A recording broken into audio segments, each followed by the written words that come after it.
السلام علیکم میرے پاکستانی. آج یوم مئی ہے، مزدوروں کا عالمی دن. یہ دن ان مزدور رہنماؤں کی یاد میں منایا جاتا ہے جو شکاگو میں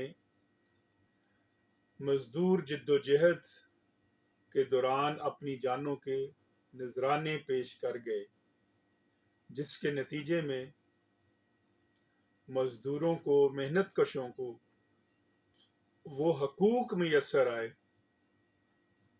اور نہ صرف محنت کشوں کو وہ حقوق میسر آئے بلکہ پورے یورپ میں جو ورکنگ کلاس جن حقوق کو آج انجوائے کر رہی ہے، ان حقوق کو وہاں کے عوام کو ملنے میں اس مزدور تحریک کا بنیادی رول تھا. پورے کا پورا ایک نظام تبدیل کر دیا، پورے ویسٹ میں ایک نیا نظام کھڑا کر دیا اس تحریک نے، اور یہ کانسیپٹ چینج کر دیا، اور محنت کو عزیز تر جانا ویسٹ نے، محنت کش کہلانا عزیز تر جانا ویسٹ کے لوگوں نے. اور آج آپ دیکھیں سائنس اور ٹیکنالوجی میں وہ کتنا ہم سے آگے جا چکا ہے. ہمارے ہاں المیہ ہے کہ یہاں پہ اگر کسی شخص کے پاس 4 پیسے آ جائیں تو وہ ورکنگ کلاس کو حقارت کی نگاہ سے دیکھتا ہے. جن کے ساتھ وہ اٹھتا بیٹھتا تھا، اگر جن سے چائے پیتا تھا یا جن سے کھانا کھاتا تھا، ہو سکتا ہے ان کو ہی وہ اچھا نہ جانے کہ اس کے پاس 4 پیسے آ گئے ہیں. یہ بہت بڑا المیہ ہے ہمارے سماج کا، اور ہم اس المیہ سے باہر نہیں نکل رہے، اور ویسٹ اس سے باہر نکل گیا، اس ڈوگما سے آپ کہہ سکتے ہیں، اس دھکیہ نوسی سوچ سے وہ باہر نکل گیا، اور محنت کو اس نے اپنایا. حالانکہ آقا علیہ السلام کی حدیث مبارکہ ہے کہ محنت القاسب و حبیب اللہ، محنت کش اللہ کا دوست ہے. اور ہم نے اس کانسیپٹ کو یا اس حدیث پر عمل نہیں کیا، جس کی وجہ سے ہم پیچھے رہ گئے ہیں. اور آج بھی حتیٰ کہ حکومتوں کی ترجیح یہ ہے کہ محنت کشوں کو مزید کچلا جائے. بھئی اور کتنا کچلنا ہے؟ اس وقت جب میں آپ سے بات کر رہا ہوں تقریباً 7,000 سے زیادہ صنعتی یونٹ جو ہیں وہ پاکستان میں کلوز ہو چکے ہیں، صنعتیں بند ہو چکی ہیں، مزدور بے روزگار ہیں. 7 کروڑ کے قریب مزدور ہے جو کہ انفارمل سیکٹر کا ہے، اور 3 کروڑ کے لگ بھگ جو ہے وہ فارمل سیکٹر کا ہے. 10 کروڑ تو صرف یہی بنتے ہیں. جب ان کے خاندانوں کو آپ ساتھ ملاتے ہیں تو یہ 15-16 کروڑ بنتے ہیں. دنیا بھر میں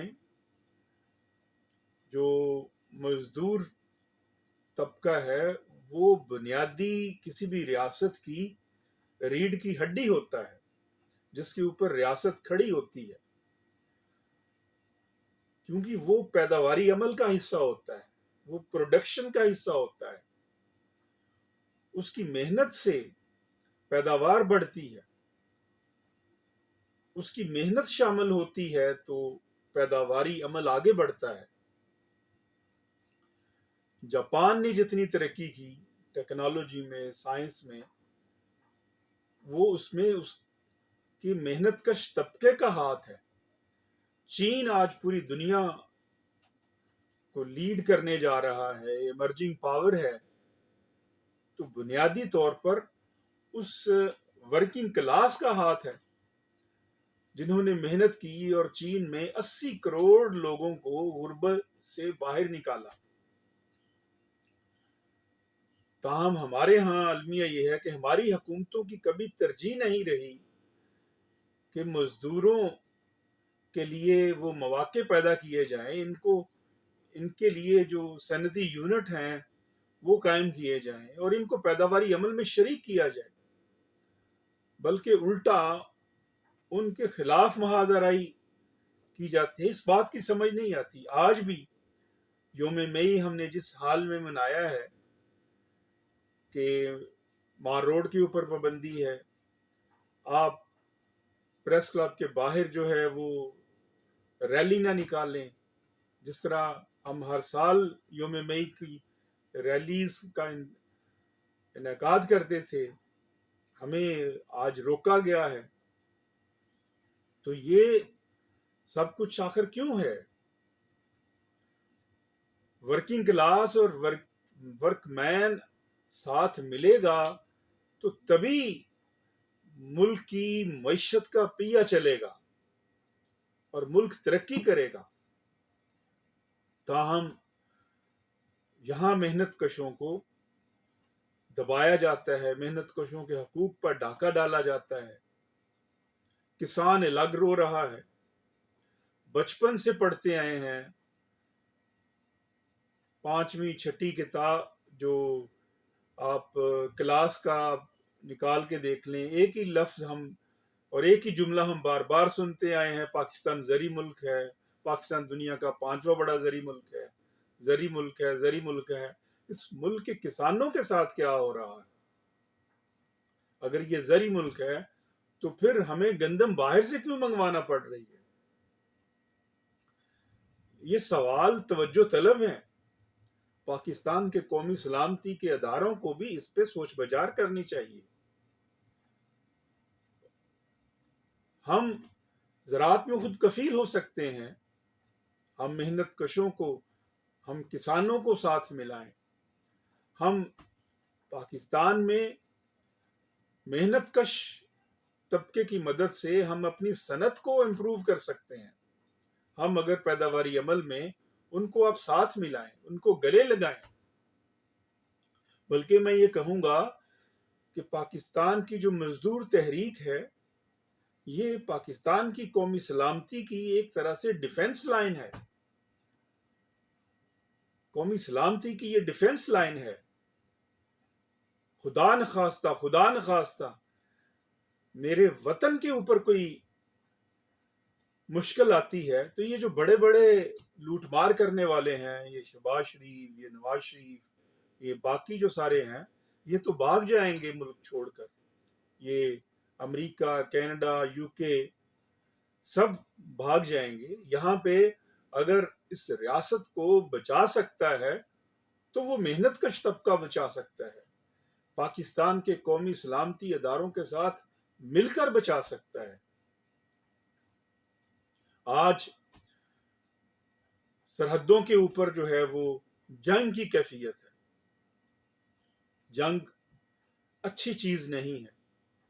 میں جو بھارت میں مزدور طبقے کے ساتھ وابستہ لوگ ہیں اور مزدور تحریک کے ساتھ جو لوگ ہیں، ان کو بھی کہوں گا کہ وہ مودی سے کہیں کہ جنگ سے اجتناب کرے اور ہوش کے ناخن لے۔ جنگ اچھی نہیں ہے،